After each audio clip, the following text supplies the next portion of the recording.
Hello friends. So when we speak of inflammation, we need to take a closer look at the immune system. The immune system is very, very complex. It is your personal army, your personal defense system that helps to keep you healthy. It is very sophisticated, and I'm going to do my best to explain it. Some of the components of the immune system are seen here. They include white blood cells, T cells, B cells, the lymphatic system, different organs such as the spleen, thymus, bone marrow, and tonsils. It also includes enzymes, stomach acid, bacterial flora, and there are other components that are there to protect our body and help to keep us healthy. If you'll remember from our sleep series, cortisol is a hormone in the body. It is a hormone that responds to stress and inflammation. Have you ever heard of something called cortisol resistance?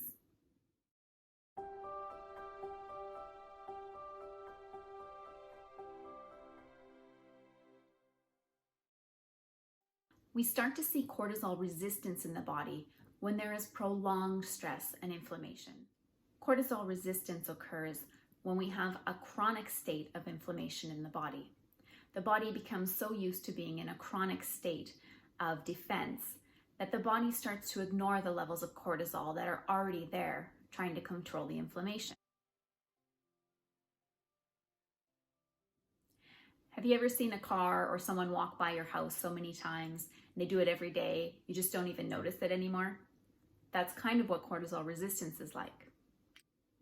We also see cortisol resistance in some autoimmune conditions where the body actually starts to attack itself, not realizing what it's doing. So what are some ways that we can easily reduce stress and inflammation in the body? Don't forget that practicing good sleep hygiene and getting a good night's sleep consistently will help to reduce stress and inflammation.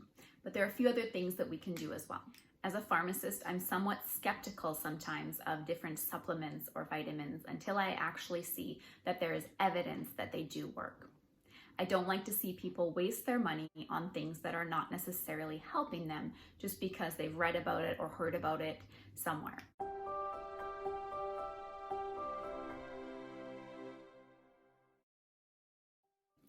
Vitamin D deficiency is associated with increased autoimmunity and increased susceptibility to infection. Vitamin D deficiency is thought to be a widespread global public health problem. Vitamin D is what we know to be a fat-soluble vitamin. You can overdose on this vitamin and it can be stored in the body because it is so fat-soluble. So do not take more than the recommended dose. Some places have recommended up to 5,000 units of vitamin D a day. I'd like to be a little bit more conservative with our vitamin D. I think 1,000 to 2,000 units is quite reasonable and is something that could be used by most people.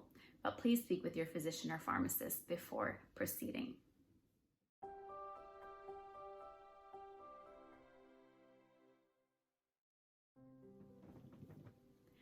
Look for omega-3. You do not need 3, 6, 9 or any other combination. Omega-3 is what you need.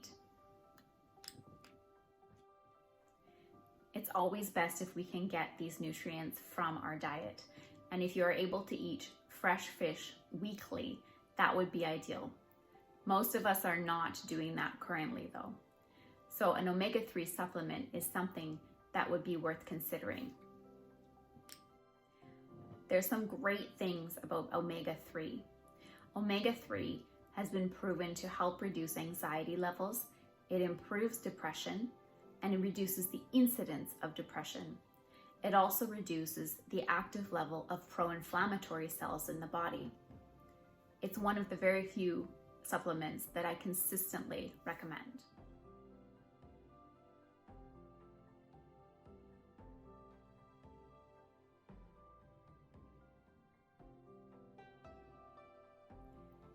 Other ways that we can help to reduce inflammation in the body is by reducing our sugar intake.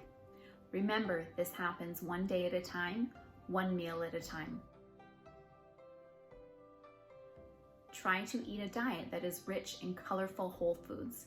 This requires some planning and some discipline. You could even get your kids involved to help with meal prep. This will also teach them how to eat well as they grow older. A good night's sleep helps to reduce inflammation in the body, and it also helps your body to fight off infection. Watch our sleep videos for more information on how to get a good night's sleep. Exercise. Try to incorporate some kind of movement or exercise into your day-to-day. Did you know that even just stretching for 10 to 15 minutes and moving your body that way can increase endorphins, reduce cortisol, and in this way reduce inflammation in the body? If you could do this a few times a week, that would be even more beneficial. There is no magic pill for stress, and there is no magic pill for inflammation. There are anti-inflammatories, but rarely do these actually get to the root cause of inflammation itself. And remember to always ask your pharmacist before picking out any kind of over-the-counter supplement or medication. Thank you so much for joining me today. Take care and stay healthy. Bye-bye.